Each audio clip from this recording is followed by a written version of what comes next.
তাহলে শুরু করি নাকি? আচ্ছা ভাই, আপনি বুঝাই দেন, পরে আমি ভিডিও দেখে গ্যাপে বেড়াই না একা একাই করবো। আচ্ছা, সমস্যা নেই, ঠিক আছে।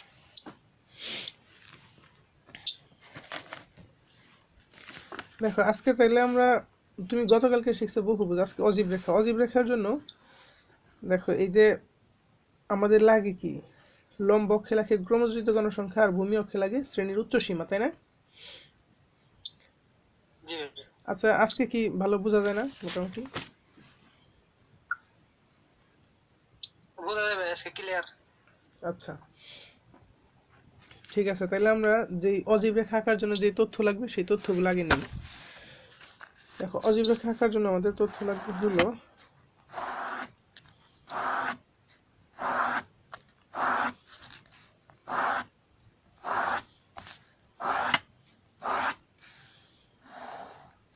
শ্রেণীব্যাপ্তি গণসংখ্যা আর ক্রমযোজিত গণসংখ্যা, তাই না? জি স্যার।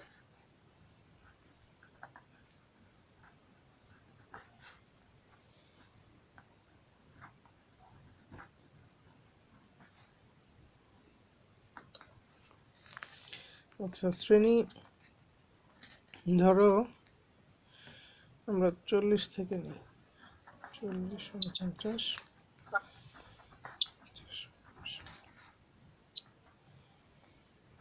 60, 70,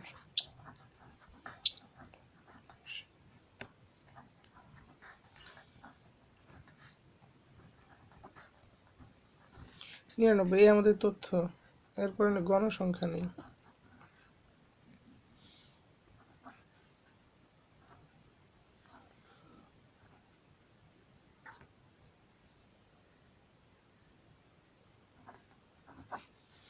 ঠিক আছে, এখন নিতে হবে ক্রমযোজিত গণসংখ্যা, তাই না? জি ক্রমযোজিত ভাই, আগে 8 বছর। 8, 8-এর সাথে 25 যোগ করলে হবে হলো 33, 33-এর সাথে 2 যোগ করলে হবে 25 হলো না ভাই, 20 ওটা। 25। 25 না ভাই? হুম, হ্যাঁ বলেন। 36,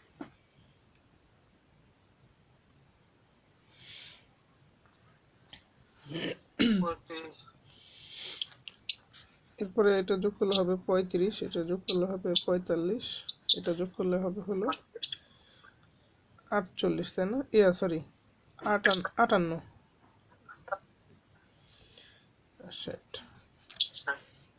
অজীব রেখা আঁকার জন্য লাগবে আমাদের এই ক্রমযোজিত গণসংখ্যা, আর লাগবে কি, এই যে দেখো এখান থেকে ক্রমযোজিত গণসংখ্যা আর ভূমি অক্ষে লাগবে শ্রেণীর উচ্চ সীমা, তাই না? জি ভাই। আচ্ছা, তাহলে এখন আমরা কাগজ নিই। আমার কাগজ তো এটা বুঝতেছি অবস্থা ভালো না। ধরো এই যে এটা হলো লম্ব অক্ষ, ঠিক আছে? জি ভাই, এটা খালি লম্বা যাবে তো, ঠিক না ভাই? হুম, এটা হলো ভূমি অক্ষ, ঠিক আছে? জি ভাই। এই যে এটা হলো আমাদের কর্নার, এটা শূন্য বিন্দু, এটা হলো ওয়াই, এটা হলো এক্স, তাই না? হুম প্রথম এই কর্নারের 5 ঘর আমাদেরকে ভাঙা চিহ্ন দিয়ে নিতে হবে, দিয়ে নিলাম। হুম এরপরে আমাদের ভূমি অক্ষে লাগবে শ্রেণীর উচ্চ সীমা। শ্রেণীর উচ্চ সীমা কোনটা? এই যে 49, 59, 69, 79, 89, 99, এগুলো, তাই না? তারপর আমি হুম 49, 59, 69, 79, 89, 99, ঠিক আছে, এই নিয়ে নিলাম। এখন দেখো তো আমাদের হুম। ক্রমযোজিত গণসংখ্যা সর্বোচ্চ কত আছে? 60। 60 আছে। তাহলে আমরা এখানে সর্বোচ্চ কত পর্যন্ত নিব? 60 পর্যন্ত নিব লম্ব অক্ষে। জি ভাই। হুম, তাহলে আমরা নেই। যেহেতু 60 পর্যন্ত আছে, প্রত্যেকটা ঘরের মান কত? 10 করে নিব। 20, 30, 40, 50, এই যে 60। ঠিক আছে, 60 একদম উপরে চলে গেছে, সমস্যা নেই। এখন দেখো তো 49-এ ক্রমযোজিত গণসংখ্যা কত আছে? এই যে 49-এ ক্রমযোজিত গণসংখ্যা আছে 8। আচ্ছা, আর এইখানে আমরা প্রতি 5 ঘর সমান 10 নিছি, তার মানে এক একটা ঘরের মান কত করে হয়েছে? 2 করে। হুম, এই জন্য আমাদেরকে কি করতে হবে, এই যে প্রত্যেকটা ঘর 2 করে নিয়ে আগাইতে হবে। 8 আছে, তাহলে এই যে 2 4 6 এই যে 8, এইখানে বিন্দু স্থাপন করতে হবে। ঠিক আছে, বুঝছো কিনা? আচ্ছা, এরপরে এই যে এইখান থেকে 0 থেকে 5 ঘর ব্যবধান কত নিছি? 10। তাহলে এক একটা ঘরের মান কত করে হয়েছে? 2 করে, কারণ এখানে 5টা ঘর আছে। 5টা ঘরের মান আমি যদি 10 ধরি, তাহলে এক একটা ঘর 2 করে আগাইছে। 2 4 6 8, এই যে 10, দেখছো? এইভাবে হবে। আচ্ছা, তাহলে এখন এই যে 8 ছিল, এইখানে হয়েছে 8। 59 আছে 33, তাহলে আমরা 33 নেই। এই যে আছে 59, এই যে 30, এই যে 32, এই যে 33, মানে এই দুই কোটের মাঝামাঝিতে হবে 33। ঠিক আছে, তারপরটা আছে 35, ওই 69, এই যে দেখো 30 32 34, এই যে এখানে 35। এরপরেরটা হবে 48, সরি 45, এই যে 79 ঘরে হবে 45, এই যে 79, এই যে হলো 40 42 44, এই 45। তারপরে আছে 89, 89 ঘরে আছে 58, এই যে 89, এই হলো 50 52 54 56, এই যে হলো 58। আর 99, এই ঘরে আছে কত? 60, এই যে 99, এই যে হলো 60, একদম উপরে টপ।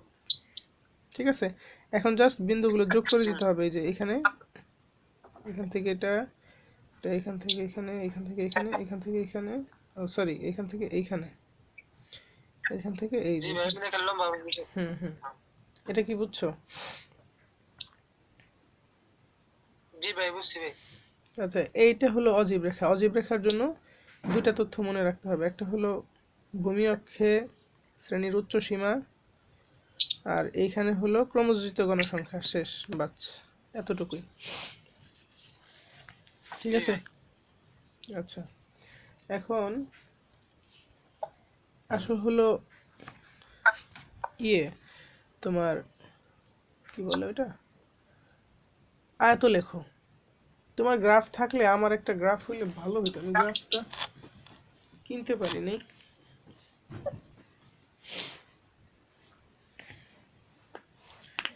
এই এই গ্রাফে বুঝাইলে বুঝবা? বুঝুন ভাই, সমস্যা নেই। আচ্ছা, ওটা তো ভাই যে খালি লম্বা ভাবে যাবে, হেটা না ভাই। না দুই না, মোড়ে দূরে দাগ দিয়ে বক্স সিস্টেমের মতো আর হুম হুম, বক্স সিস্টেমে, এটা না বক্স, ভাই। হ্যাঁ হ্যাঁ। আচ্ছা, ওইটা আমি এটার মধ্যে দেখাই দিই, দাও। দেখো, আয়ত লেখো আঁকার জন্য আমার লাগবে কি তথ্য? আগে এটা দেখো, আয়ত লেখো। এটার জন্য আমার লাগবে হলো দুইটা তথ্য। লম্ব অক্ষে লাগবে হলো তোমার এই গণসংখ্যা, ভূমি অক্ষে লাগবে হলো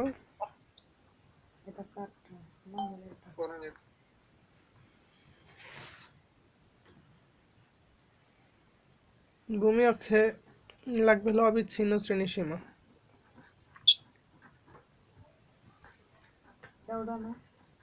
শ্রেণীসীমা,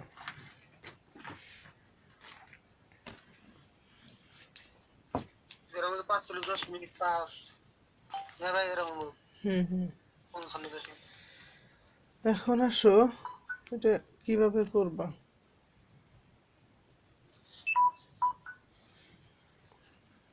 গণসংখ্যা তো বুঝো, এই যে গণসংখ্যা, তাই না? জি এখন ভাই। এই যে দেখো অবিচ্ছিন্ন শ্রেণী সীমা কখন লাগবে, যখন দেখো এই যে 40 থেকে 49, এই শ্রেণীতে আছে 40 থেকে হুম, 49 পর্যন্ত, কিন্তু পরের শ্রেণী শুরু হয়েছে 50 থেকে। তাহলে এই শ্রেণীর সাথে কি এই শ্রেণীর জি কোনো পার্থক্য আছে, সম্পর্ক আছে? আছে। নাই, সম্পর্ক নাই। দেখো এইখানে আছে মানে 49, এখানে এখানে কিছু 50, মানে এই দুই কোটের সাথে কোনো সম্পর্ক নাই। এখানে না না না না 49 না। শেষ হয়ে গেছে, এখানে 50 থেকে শুরু হয়েছে, এই যে এক, কি তফাৎ আছে না? জি ভাই। তো এই তফাৎটা দূর করার নামই হলো এই অবিচ্ছিন্ন শ্রেণীসীমা। দেখো তাহলে আমরা ওইটা কিভাবে করি।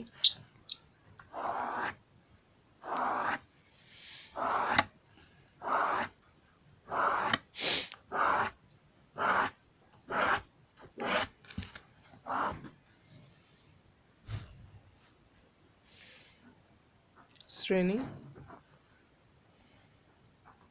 গণসংখ্যা, আরেকটা হলো অবিচ্ছিন্ন শ্রেণীসীমা। শ্রেণী সীমা, দেখো এই যে 40, এটা যেভাবে আছে সেভাবে উঠাইতে হবে আগে।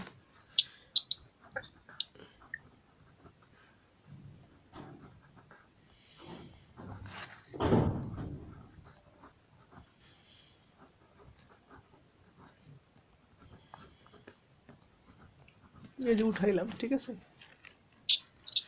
জি ভাই।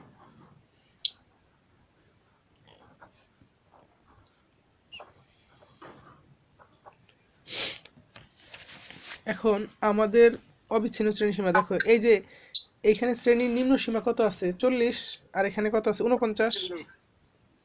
49। এখন 40 থেকে ধরো আমরা এক নিয়ে নিলাম, তাহলে কত হইলো? 50। 40 থেকে এক নিয়ে নিলে হয় 39। 39 থেকে 1 নিলে হয় 39 হয়। 39, এই যে এক যে আমরা নিয়ে নিলাম, এই এককে আমরা দুই ভাগে ভাগ করব। এই এককে দুই দিয়ে ভাগ করলে কত হবে? 0.5 না? 1 কে 2 দিয়ে ভাগ। হুম, এই দেখো দেখে এক, দেখা যায় তোমার এখানে? 0.5 হয় না ভাই? এককে দুই দিয়ে আমরা ভাগ দিলাম, আসে হলো 0.5, মানে ওইটাই 5, মানে 0.5। জি ভাই। তাহলে একের অর্ধেক 0.5, 0.5, এই যে আমি যে 40 থেকে এক নিয়ে নিছি, 0.5 এটার সাথে দিয়ে দিলাম। আর এই যে এই পাশে যে 49 আছে, এই 49-এর সাথে আমরা 0.5 কে দিয়ে দিলাম। বোঝা গেল? হুম, জি ভাই। এখন মানে দেখো 49। 49.5, এখানে হবে 39.5। আবার নিচেরটা 49.5, আবার 59.5 না ভাই? হুম, এই যে দেখো এখনকার এই যে অবিচ্ছিন্ন শ্রেণীর সীমাতে দেখো, এটার উচ্চ সীমা পরবর্তী শ্রেণীর নিম্ন সীমা এক হুম, না? জি জি জি। এই যে এখন কি হ্যাঁ, এদের মধ্যে সম্পর্ক তৈরি হয়ে গেছে? জি ভাই। আচ্ছা, এখন তার পরের শ্রেণীতে আসো, তাহলে পরেরটাই হবে 59.5, 59, 69.5। 59, আর আবার 69, এখানে হবে 69.5, 79.5, আর 79.5, 89.5, 15, 89.5, 99.5। 99। এটা কি বোঝা গেছে না, অবিচ্ছিন্ন শ্রেণী সীমা এভাবে নির্ণয় করে, ঠিক আছে। এখন বুঝছি, বুঝছি। এখন আয়তলেখ কিভাবে আঁকবা, দেখো আয়তলেখ,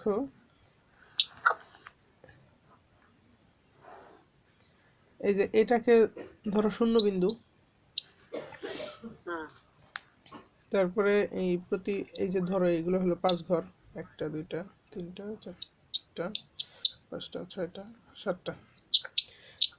তুমি যেহেতু বুঝো এই জন্য আমি তোমাকে সাদা কাগজে দেখাইতেছি, বুঝছো। আর গ্রাফ কিনতে গেছিলাম, আচ্ছা, বললাম গ্রাফ, আচ্ছা, দোকান খোলা ছিল না আজকে, একটা খোলা একটা। আচ্ছা, সমস্যা নেই।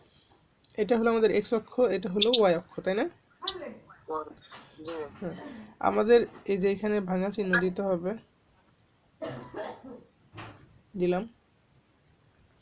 হুম আর এই যে আমাদের যে ভূমি অক্ষ, যেখানে অবিচ্ছিন্ন শ্রেণীসীমা লাগবে, আমরা অবিচ্ছিন্ন শ্রেণীসীমা এই 39 থেকে এই 99.5 এ পর্যন্ত বসাবো, ঠিক আছে? জি ভাই। তাহলে আমরা বসাই 39.5, 49.5, এই যে এভাবে আসতেছি। তারপরে হলো 59.5, তারপর হলো 69.5, 79.5, 89.5, 99.5, ঠিক আছে? জি ভাই। বসাইলাম। এখন আমাদের এই লম্ব অক্ষ লাগবে হলো গণসংখ্যা। দেখো, হ্যাঁ, গণসংখ্যা দেখো তো এখানে সর্বোচ্চ কত পর্যন্ত আছে? 25। 25। তাহলে আমাদেরকে এখানে সর্বোচ্চ 25 পর্যন্ত নিব। তুমি চাইলে বেশি নিতে পারো, মানে মোট 25 পর্যন্ত আমাদের কাজ আছে আর কি। তাহলে আমরা জি 5 করে ব্যবধান নেই। জি ভাই। 5, 10, 15, 20, 25, এই যে এই পর্যন্ত আমাদের কাজ আছে, 25 পর্যন্ত, ঠিক আছে? জি ভাই। দেখো তাহলে আমাদের এই 39.5-এ গণসংখ্যা কত আছে? 8। আর তাহলে আমরা এই যে জি ভাই। 39.5, এই যে এখানে ধরো 5-এর সীমারেখা ছিল, তাই না? তাহলে 6, 7, 8, এই যে 8 পর্যন্ত নিতে হবে।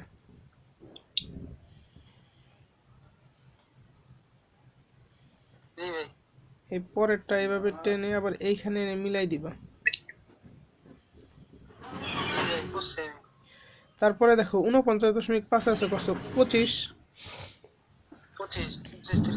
এই 49.5, এটাকে এই যে 25 পর্যন্ত টানবা, এই যে এখান থেকে। জি ভাই। এটা আবার পরের ঘর এই পর্যন্ত এনে মিলাইবা, এই যে। লাগে। হুম, মিলাই দিবা। এরপরে দেখো কত ঘর? 59.5, এখানে গণসংখ্যা আছে কত? 2। এই যে 2। 59.5-এর ঘর, এই যে 1, এই যে 2, তাহলে এই যে 2 থেকে পরের ঘরে আমাদের মিলে দিতে হবে, এই যে, ঠিক আছে? জি ভাই। তারপরে 69 কত আছে? 10। এই যে আমরা 69 ঘরে 10। এটাকে শেষ করছি, তাহলে 69, এই যে 10-এর ঘর, তাই না? এই যে হুম হুম এই যে 10-এর ঘর, এই যে এখান থেকে পরের ঘরে আমরা নিয়ে যাব, হুম। ঠিক আছে? এরপরে দেখো 79.5 আছে কত? 13। এই যে 79, 13। এই যে 10, 11, 12, 13, এই যে এ পর্যন্ত আমরা গেলাম। এরপরে পরের ঘরে এসে এটাকে শেষ করতে হবে, তাই না? জি ভাই। 89.5-এ কত আছে? 2। এই যে দেখো 1, 2, 2। এই যে 2 এর ঘরে এটা টানলাম, এই যে 99 এসে শেষ করে দিলাম। এই হলো আয়তলেখ। আয়তলেখটা কি বোঝা গেছে? জি বুঝছি ভাই। আচ্ছা তাহলে, আর পেন্সিল দা হ্যাঁ, পেন্সিল দিয়ে করে ওই পেন্সিল দিয়ে করে দেবনি তার হয়ে যাবে। পেন্সিল দিয়ে করলে হয়ে যাবে। এখন কালকে গ্রাফ তুমি নিজে কিনবা, কিনে জি ভাই। তারপরে এই যে বহুভুজ, অজীব রেখা, আয়তলেখ, তিনটাই করে হোমওয়ার্ক জমা দিবা, ঠিক আছে? আজকে যেমন করছো। আর আচ্ছা ভাই। তোমার হাত এখনো প্রচুর পরিমাণে কাঁচা, তুমি অনেক কাটাছেঁড়া করো, এইটা কিন্তু করা যাবে না, বুঝছো? আচ্ছা ভাই। আরো প্রচুর প্র্যাকটিস করতে হবে। এই প্র্যাকটিসে পরীক্ষার হলে গেলে নিশ্চিত ভুল করবা, প্র্যাকটিস আর বাড়াইতে হবে। যখন তুমি দেখবে যে অনায়াসে করতে পারতেছো, মানে তোমার করতে বাজে না হাত, তোমার চিন্তাও করতে হয় না খুব বেশি, তখন মানে ধরা যাবে যে তোমার হুম, হইছে, তখন তুমি পারছো। বুঝতে পারছো? জি ভাই কি জানি কয়েকটা কথা বলতে চাই ভাই। বলো। ওই যে আপনার যে সংখ্যা এত কিনা আছে না ওই যে 30 40 50 মানে হুম 99 ধরি হুম ওদের একটা নিয়ম লিখে দিতেন আর একটা ওই যে যেটার মধ্যে ব্র্যাকেট করা কোট করা হুম এখানে 7টা করে থাকে হুম ওটার নিয়ম লিখে দিতেন তাহলে ওই নিয়মে ভালো করে লেখা পারতাম। মানে ওই নিয়মে কি লিখে দিব বলো? মানে যে যেরকম এই যে এরকম লিখে দিয়েছেন না, এই যে 40 থেকে 50 হুম হুম হুম বা 10, হুম 10 থেকে 20, 30 থেকে 40, হুম 40 থেকে 50 এরকম থাকে না, বক্স করা, হুম দাগ দেওয়া, হুম মানে মধ্যবিন্দু, হুম এর মধ্যে কালকে দিয়েছিলেন না ভাই? হুম মানে দুইটা নিয়ম দিলে মনে করেন ব্যক্তির নিয়ম অমনি ওইভাবে লিখতাম, যে বুঝতাম সহজ হতো। আচ্ছা, ওই অবিন্যস্ত তথ্য থেকে গড়, মধ্যক, প্রচুরক, অজীব রেখা, বহুভুজ এগুলো দেখাইতে বলতেছো। আর ওই বিন্যস্ত তথ্য মানে ওই কোড দেয়া আছে ওইখান থেকে তোমার ওই সব কিছু করতে বলতেছো, এই তো। হয় এই ভাই। আচ্ছা,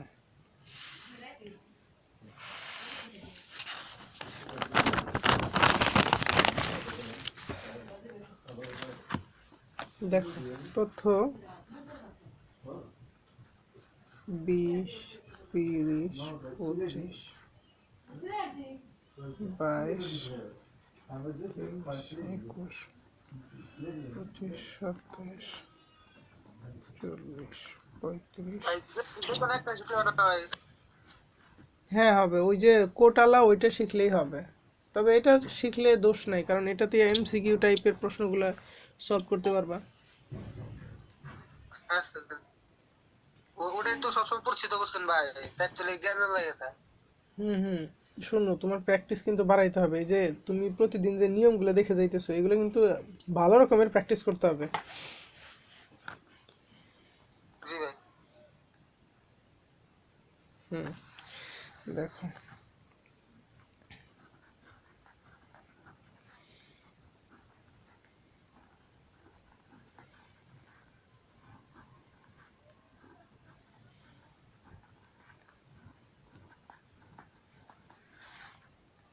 ভাই হুম কালকে যে আমার এই দিচ্ছেন না হোমওয়ার্ক, হুম হোমওয়ার্ক ওনছে এই করেছেন, মানে ওই ক খ ওগুলো করেছেন, মানে ওটার ক খ নিয়ে তারপর দেখাচ্ছেন নিয়মটা, মানে এইটা মানে এই করতেন খালি। আচ্ছা, ওটা তো মোবাইলে করতে হবে, এখন তো লাইভে আছি। ওটা যে কত নাম্বার বোর্ড দিছিলাম আমার তো মনে নাই, তুমি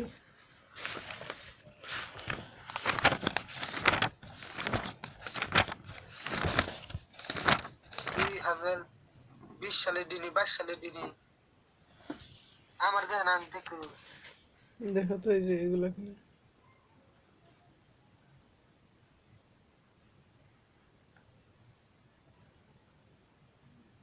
এটা এটাও দিছেন ভাই, বুঝছেন, এটা করি নাই, আরেকটা দিছে।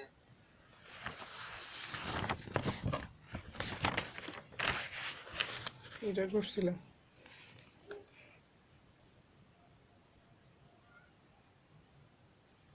এটাই তো মনে হয় ভাই করছিলেন। আচ্ছা, তাহলে এখান থেকে কি 10 নাম্বারটা করে দিব? দেন করেন আরেকটু যে মধ্য মধ্যমান মধ্যবিন্দু, ও এটা ও, আচ্ছা আচ্ছা, এটা তাইলে মনে হচ্ছে না ভাই? তাইলে শোনো, বুঝছি বুঝছি তোমার সমস্যা বুঝছি। এখন তাইলে আমরা এই একটা একটা প্রশ্ন ধরে ধরে সলভ করি, তাইলে তোমার সমস্যাগুলো সলভ হবে। হ্যাঁ ভাই, একটা একটা ই করেন, মানে এত দিলে না গুলে লেগে। ওকে, ঠিক আছে। তাহলে ধরো এই যে ঢাকা বোর্ড 2022, এখান থেকে আমরা শুরু করবো। এই যে 10 নম্বর সৃজনশীল, ঠিক আছে। গাইডের শিখেন, মানে প্রশ্নটা গাইড থেকে করেন, ওটাই ভালো হবে না ভাই? হ্যাঁ হ্যাঁ, তোমার এইখানে দেখা যায় না? দেখা যায় ক্লিয়ার ভাই। আচ্ছা, ওই যে দেখো এখানে শ্রেণীব্যাপ্তি গণসংখ্যা দেওয়া আছে, প্রশ্ন আছে প্রচুরক শ্রেণী মধ্যমান সংক্ষিপ্ত পদ্ধতিতে গড় নির্ণয় আর বর্ণনা সহ গণসংখ্যা নিবেশন, গণসংখ্যা বহুভুজ অঙ্কন করো, তাই না? জি ভাই। তাহলে আমরা প্রথম ক নম্বর প্রশ্ন সলভ করি, প্রচুরক শ্রেণী মধ্যমান বের করো, ওইটা আমরা সলভ করি। মধ্যমান আর মধ্যবিন্দুতে ভাই একই না ভাই? একই হইব হুম না হুম ভাই? হুম হুম এই ক্ষেত্রে একই।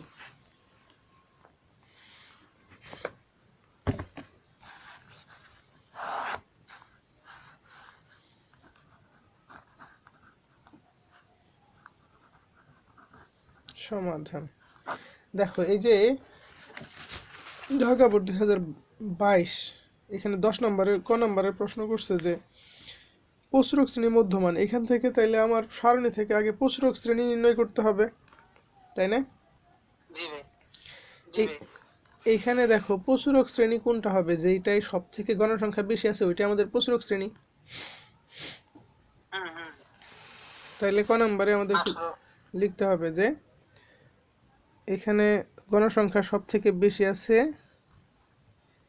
এখানে গণসংখ্যা 20 সর্বাধিক বার আছে, আছে। তাই না? জি ভাই। যার অবস্থান, এখন গণসংখ্যা সব থেকে বেশি যে শ্রেণীতে আছে ওই শ্রেণী কি আমাদের প্রচুরক শ্রেণী না? জি ভাই, জি ভাই। তাহলে এটা লিখি 60 থেকে 64, যার অবস্থান 64। এত শ্রেণীতে। ঠিক আছে, প্রচুরক শ্রেণী নির্ণয় করা শেষ, এখন জাস্ট লিখবো আমরা মধ্যমান। মধ্যমান মানে কি, এই 60 আর 64 দুইটা যোগ করব, 60 যোগ 64 ভাগ 2, 60 আর 64 যোগ করলে 124, তাই না? 124। 124কে 2 দিয়ে জি ভাগ ভাই। করো, হবে হলো 62। এই যে প্রচুরক শ্রেণী মধ্যমান, প্রচুরক শ্রেণী মধ্যমান বললে যেভাবে করতে হবে, বোঝা গেছে? জি ভাই। প্রত্যেক শ্রেণী মধ্যমান আবার মধ্যবিন্দু করে একই তো না ভাই? একই একই, প্রচুরক শ্রেণী মধ্যমান বা মধ্যবিন্দু এই একটাই।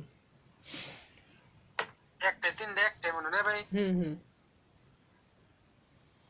তো ঝামেলা করে মানে মানে না জানি কি। হুম। আচ্ছা তাহলে এটা ক নাম্বার বোঝা গেছে? জি ভাই।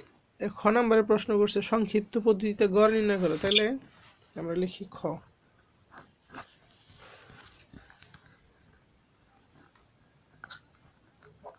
সংক্ষিপ্ত পদ্ধতিতে গড় নির্ণয় নিন। করা হলো। এরপরে কি সারণী করবা, ওই যে সারণী দেয়া আছে ওই সারণীটা করবা। জি ভাই।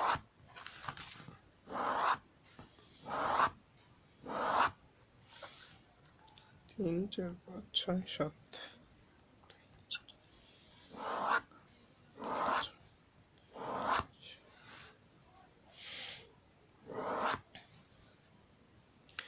সংক্ষিপ্ত গড়ের জন্য কি লাগে, শ্রেণী, গণসংখ্যা, মধ্যমান, ধাপ বিচ্যুতি, মধ্যমান ধাপ 64। এফআইইউআই। F I U I. শ্রেণী, গণসংখ্যা, মধ্যমান, মধ্যমান। ধাপ বিচ্যুতি, আর এখানে এফআইইউআই। শ্রেণী আছে হলো 45 থেকে 49, 50 থেকে 54, 55 থেকে 59, 60 থেকে 64, 65 থেকে 69, 70 থেকে 74। গণসংখ্যা আছে 4, 8, 10, 20, 12, 6। এরপরে মধ্যমান, মধ্যমান নির্ণয় করে কিভাবে, এই যে দুইটা যোগ 2 দিয়ে ভাগ, তাই না? জি ভাই। তাহলে 45 যোগ 49 ভাগ 2, 47। এইখানে ব্যবধান দেখো 5 করে ব্যবধান, তাহলে এইখানেও কি 5 করে আগাবে, 47, 52, 57, 65, 67, 62, 772। 72। বুঝছো?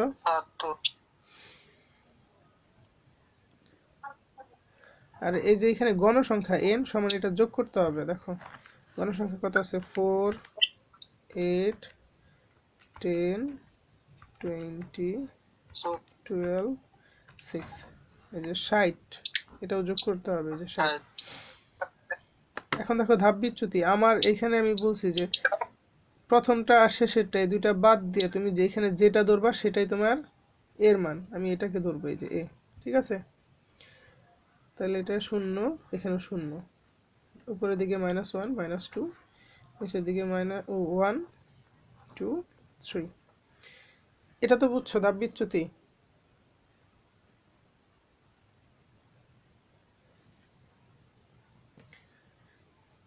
রাজীব,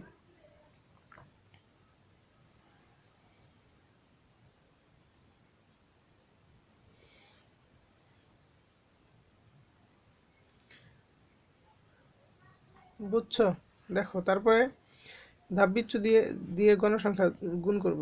4 দিয়ে 2 দিয়ে 4 কে গুণ 8, 1 দিয়ে 8 কে গুণ জি ভাই 8, মাইনাস আছে মাইনাস, 1 আছে 1, 0 দিয়ে 10 কে গুণ করলে 0, 1 দিয়ে 20 কে গুণ করলে 20, 2 দিয়ে 12 কে গুণ করলে 24, 3 দিয়ে 6 কে গুণ করলে 18।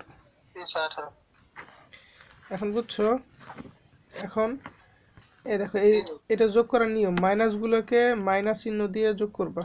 -8 -8, পরে যে যোগ আছে যোগ 20 যোগ 24 যোগ 18।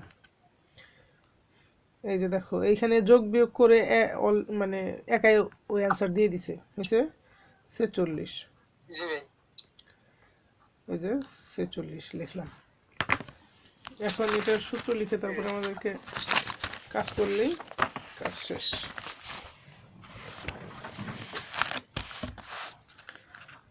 গড় equals to X bar A plus summation F I U I A5 divide by N into N H.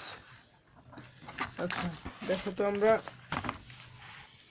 এ ধরছিলাম কাকে? 57 কে। জি ভাই তাহলে এই সমান 57 লিখতে হবে, plus summation F I UI সমান আমরা কত পাইছি? 46। এই যে 46, জি ভাই তাহলে এখানে বসাইতে হবে 46। এন এর মান কত পাইছি আমরা? দেখো তো, এই যে 60, জি ভাই এই যে 60। আমার মনে হয় এনে বলেছেন না ভাই? হ্যাঁ, এই যে এখানে এন এর মান তুমি এইটা ধরো নাই, তারপরে এই যে তুমি গুণ করাতে ভুল করছিলা, ঠিক আছে? তাই এখন আপনি নিয়ম করুন এই যে এইভাবে করুন দেখে হুম হুম, এভাবে করবা, সমস্যা নেই। এইভাবে করুন। আচ্ছা দেখো তাহলে 57, আর এই যে 46 কে 60 দিয়ে ভাগ করো, 46 ভাগ 60, এই যে যা আসছে এটাকে আবার 10 দিয়ে গুণ, 7.666। এখন 57 সাথে এই 7.66 যোগ করে দিবা, 64.666 আসছে, এটাই অ্যান্সার। এই যে গড় নির্ণয়, বুঝছো? হ্যাঁ ভাই এই 46 যে 50 দিয়ে ভাগ দেয় তারপর গুণ 10 হুম, গুণ দিয়ে 10 হ্যাঁ, তারপর উত্তর দিয়ে তারপর ওটা যোগ দিল। হুম হুম হুম আমার তার চেয়ে এনে ভুল হুম, হবে। এখানে ভুল হয়েছিল। আচ্ছা এখন তাই চেষ্টা করলে আপনি নিয়মে দেন আমি ওইভাবে করবো যে কোনোটা। হুম, এখন এটা বোঝা গেছে না? জি ভাই অবশ্যই। আচ্ছা, আরেকটা কি, ওই যে অনেকগুলো তথ্য দেয়া থাকে অবিন্যস্ত আকারে, ওইটা দেখাইতে হবে নাকি? না আজকে হ্যাঁ দেখে দেন। একটাই দেখবা? হ্যাঁ ভাই মানে একটাই দেখবা না, ওইটাও দেখাই দিব, তাই বললি ওইটা দেখাই দিব? ওটাও ভাই দেখে দেন। আচ্ছা তাহলে একটু পরে তো কল কেটে যাবে, বুঝছো? তাহলে নতুন করে কল দেই।